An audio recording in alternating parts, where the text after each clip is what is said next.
we added a Thai tea addition to impart a slight orange hue and hints of orange creamsicle which complements the hop characteristics of mango, passion fruit, and guava found in Far Out IPA. Enjoy.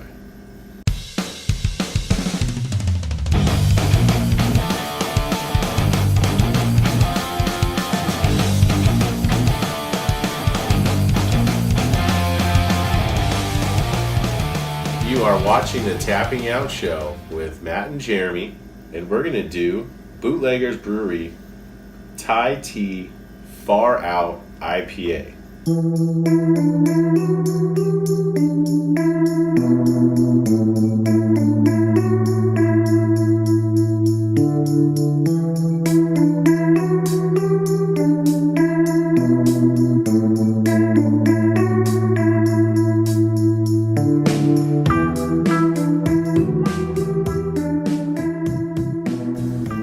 And we've actually tried this, and this is one of those beers that I've actually thought about since I've had. Dream. You kind of feel like an alcoholic when you're at beer, just you're at work, just thinking, "Oh man, I wish I could taste that beer again right now." But this is a really good one. This is the one that you talked about that you were actually at Bootleggers.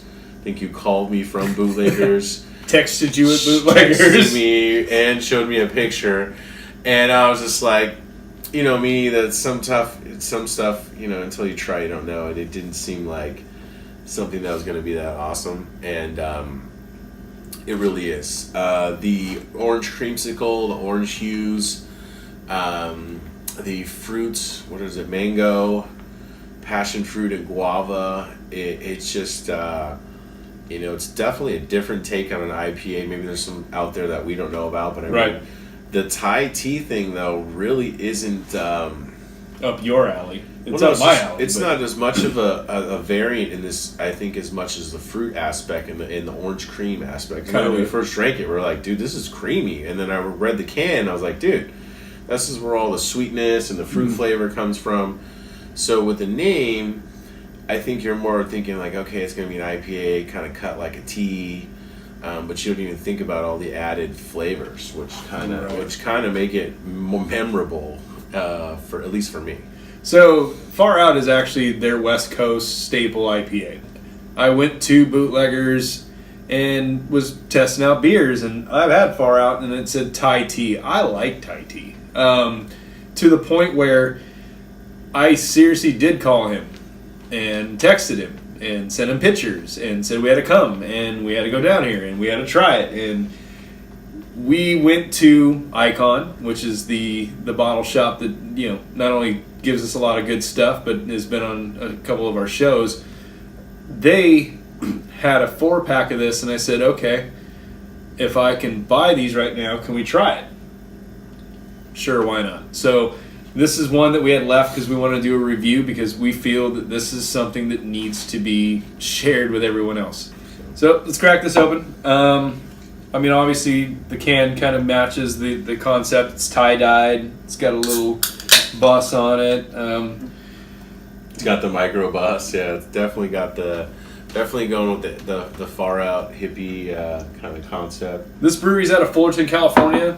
They're actually really close to downtown Fullerton, which is kind of a hot spot in California for people to go out and hang out, party, drink, eat, have a good time. So it's got the IPA look. It's not transparent, but it is translucent. It's orange-ish yellow. It's got a little bit of carb on it. Smell the sweet, sweet hops. You smell that sweet, sweet hop.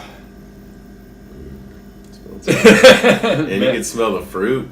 I can, because I'm, as Matt would say, hop intolerant, so I don't smell the fruit, but I think because I know it's in there, I'm looking for it more, but it kind of has a zesty. No, it does. To go along with the hops. Almost orange zest. I can see that. Like how some have like that piney hoppy, like it has that fruity kind citrus. Citrusy. All right, enough smelling. Cheers.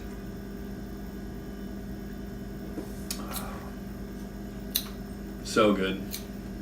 There's definitely IBUs in here though, because you definitely taste a little bitterness.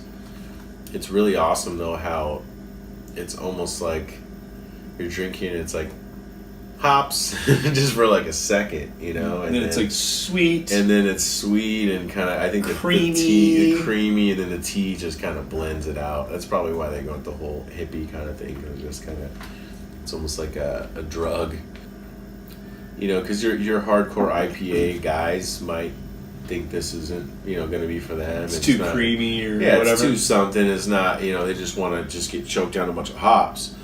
But this is, I mean, this is a great beer, and this kind of goes along with, you know, the whole craft beer movement, and everybody trying to do different things, and, you know, trying this and trying that because they want to come up with something awesome. I would definitely say that this is where experimenting, you know, definitely went in a positive direction.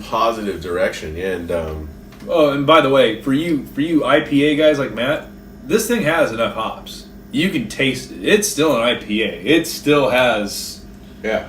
It still gets you good. I mean, it's not... It just cuts right into the cream. Like, right when the hop is... I guess the best way to explain it for people that drink a lot of IPAs is right when it normally would get really dry. Right. Yeah. Maybe that's why I like it so dry. much. You know, when the dry hopping kind of comes in, this cuts to orange, creamy, fruity, and then I think the tea just kind of blends that right out. A little poof right in the back, right? You know, and it's, I mean, it's an awesome beer. You know, this is definitely a good beer. I think I rated 5%. I mean, 5 out of 5, but I'm definitely giving it 5 today if I didn't last time. I couldn't think of any reason to give it anything less. And if you didn't hear the story from the beginning, obviously you're going to get a 5 out of 5 up from me, because this stuff on tap, by the way, that's why he keeps telling you come down. This stuff on tap is 100 times better, and to make an already perfect beer that much better, you have to go see these guys. This is fresh, yeah. Yeah, It's gotta be good. Bootleggers, they kill it. Besides that, that's 5 out of 5 from the Tapping Out show. Shout out to Bootleggers, and do whatever you can to try to find this beer. Trade, like I said, if you got to drive down to Cali to get it. Yeah.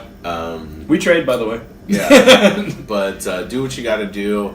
You know, get a hold of our friend Icon or something, you know, and see what you can do, because you know, you're kind of missing out.